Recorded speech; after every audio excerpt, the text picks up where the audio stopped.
My name is Damian Williams, and I'm the United States Attorney here in the Southern District of New York. Today we are announcing campaign finance, bribery, and conspiracy charges against Eric Adams, the mayor of New York City. As the indictment alleges, Mayor Adams engaged in a long-running conspiracy in which he solicited and knowingly accepted illegal campaign contributions from foreign donors and corporations. As we allege, Mayor Adams took these contributions even though he knew they were illegal, and even though he knew these contributions were attempts by a Turkish government official and Turkish businessmen to buy influence with him. We also allege that the mayor sought and accepted well over $100,000 in luxury travel benefits from some of the same foreign actors who arranged many of the illegal campaign contributions. These benefits included free international business class flights and opulent hotel. We allege that Adams accepted these benefits knowing that they were given to him because of his position. And in exchange for some of those improper benefits, he intervened in the New York City Fire Department's inspection process for a building owned and operated by the Turkish government, allowing it to open even though it had not passed a fire inspection. The corruption alleged in the indictment is, as I said, long-running. As we allege in the indictment, Adams' solicitation of illegal campaign contributions began in 2018. After he started raising funds for his 2021 mayoral campaign, he agreed to take contributions offered by multiple Turkish businessmen, several of whom he met in Turkey. Adams knew that these wealthy individuals could not legally donate in a U.S. election. Federal law clearly prohibits foreign donations. That's how we protect our elections from foreign influence. Yet Adams directed his staff to pursue this illegal money to support his campaign for mayor. And as we allege, Adams continued to pursue foreign money in secret well into 2021. And it didn't stop with his first campaign for mayor. As we allege, in 2023, the mayor rekindled these corrupt relationships, seeking more illegal campaign contributions from some of the same foreign sources to support his re-election campaign. Adams also took contributions that broke other laws. As we allege, he sought contributions from businessmen far in excess of what the law allowed. He also allegedly sought contributions from corporations, which are not allowed to contribute at all in New York City elections. Many of those illegal corporate contributions were organized by the same people who organized the illegal foreign contributions. And Adams allegedly disguised them all in the same way, by accepting the money through so-called straw donors. A straw donor contributes someone else's money, hiding the money's illegal source, such as a foreign businessman, a corporation, or a wealthy New Yorker who has already contributed the maximum amount allowed. And as we allege, Adams circumvented all of these laws, taking contributions from exactly the sources the law prohibits, all to benefit his mayoral campaigns. Now, Adams also personally benefited from the illegal conduct alleged in the indictment. Adams solicited and accepted over $100,000 in luxury travel benefits for years from wealthy Turkish business people and at least one Turkish government official seeking to gain influence over him. Adams started accepting undisclosed luxury travel benefits at least as early as 2016.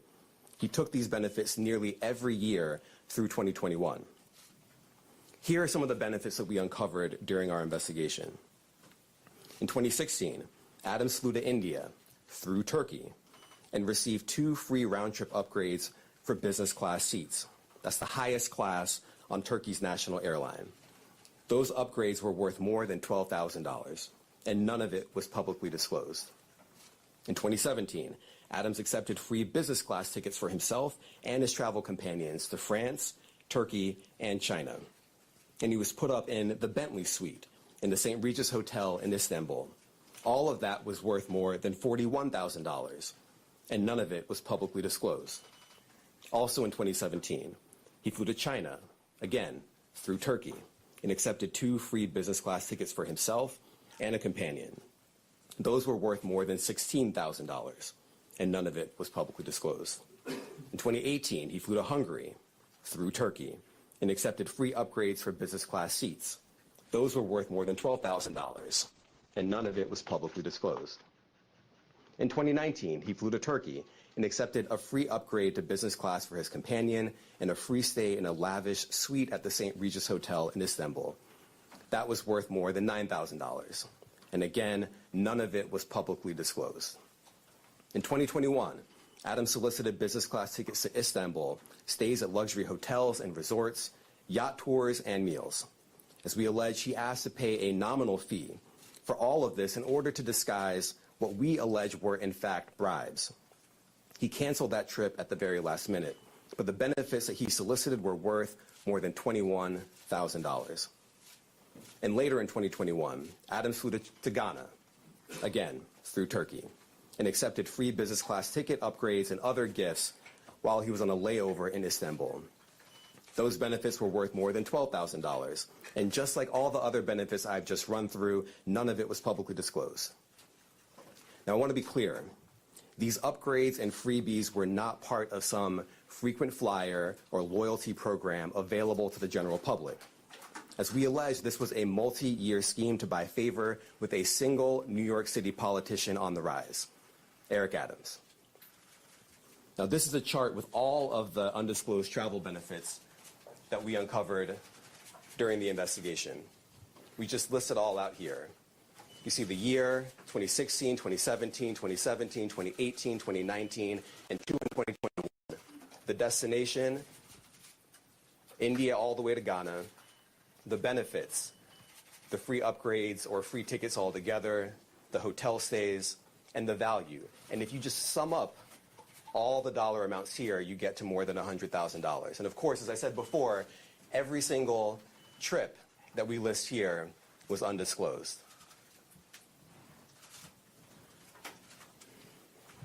As we allege in the indictment, in addition to not disclosing these benefits, Adams sometimes created fake paper trails to try to cover up the travel benefits he solicited and received.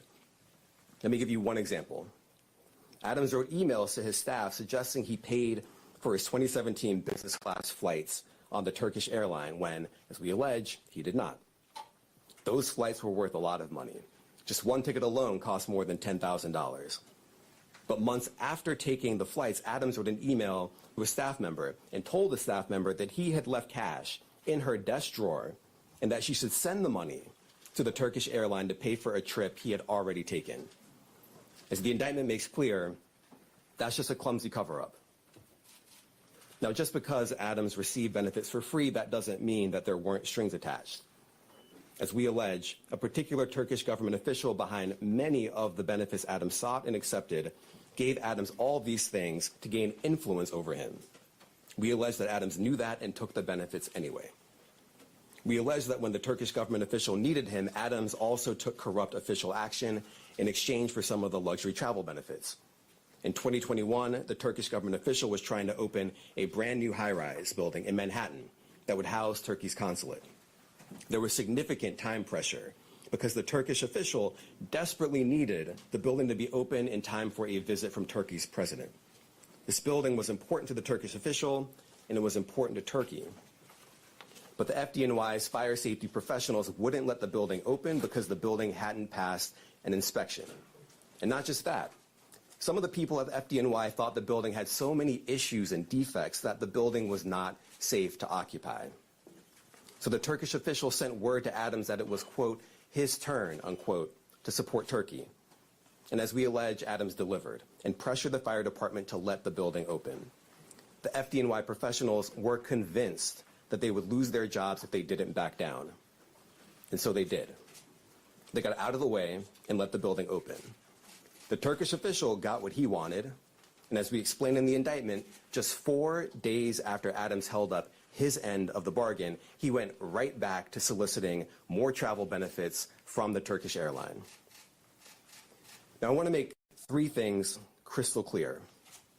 First, the conduct alleged in the indictment, the foreign money, the corporate money, the bribery, the years of concealment, is a grave breach of the public's trust. Public office is a privilege. We allege that Mayor Adams abused that privilege and broke the law. Laws that are designed to ensure that officials like him serve the people, not the highest bidder, not a foreign bidder, and certainly not a foreign power. These are bright red lines, and we allege that the mayor crossed them again and again for years. That is the only reason we are here today. Second, This investigation continues. We continue to dig, and we will hold more people accountable. And I encourage anyone with information to come forward and to do so before it is too late. And third, the Southern District of New York remains committed to rooting out corruption without fear or favor and without regard to partisan politics. We are not focused on the right or the left. We are focused only on right and wrong. That is our duty, and we will fulfill it. Now, today's charges are the product of a tremendous partnership. I want to thank our partners at FBI and the New York City Department of Investigation who have been with us every step of the way. And finally, I want to commend the outstanding career prosecutors from SDNY who are handling this case. Celia Cohen, Andrew Rohrbach, Hagen Scotton, and Derek Wickstrom, and the chiefs of the Public Corruption Unit, Laura Pomerantz and Robert Sobelman. It's now my pleasure to turn the podium over to FBI Assistant Director in Charge, James Dennehy.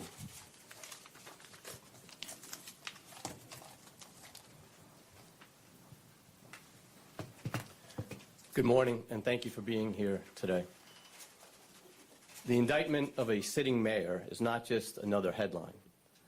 It is a stinging reminder that no one is above the law or beyond reproach, and it serves as a sobering moment for all of us who place our trust in elected officials.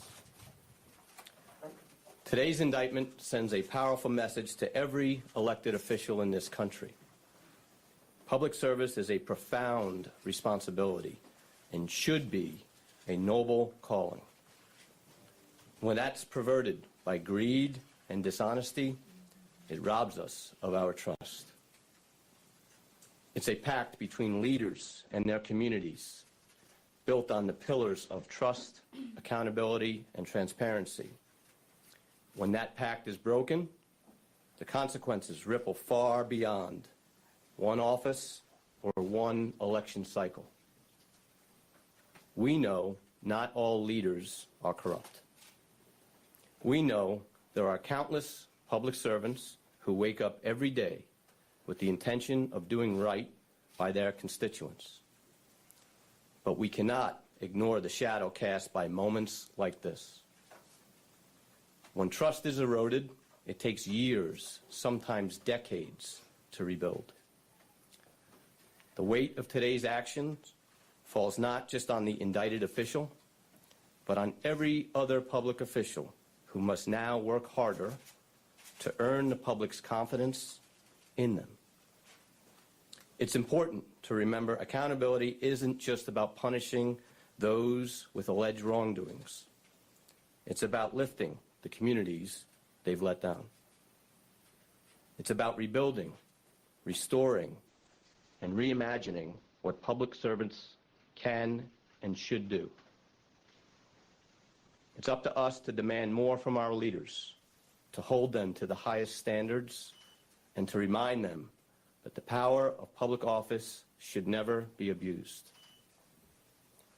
While some may be disappointed today, let me encourage you not to be defeated. The strength of our communities, our faith in one another, and our collective resilience are far greater than the alleged failings of any one individual. In closing, I'd like to thank the U.S. Attorney for the Southern District of New York, Damian Williams, and his office, Commissioner Jocelyn Strauber, and the New York City Department of Investigation and her team, as well as my team, the Public Corruption Squad here at FBI New York. Thank you. I'd like to welcome up Commissioner Jocelyn Strauber from the New York City Department of Investigation.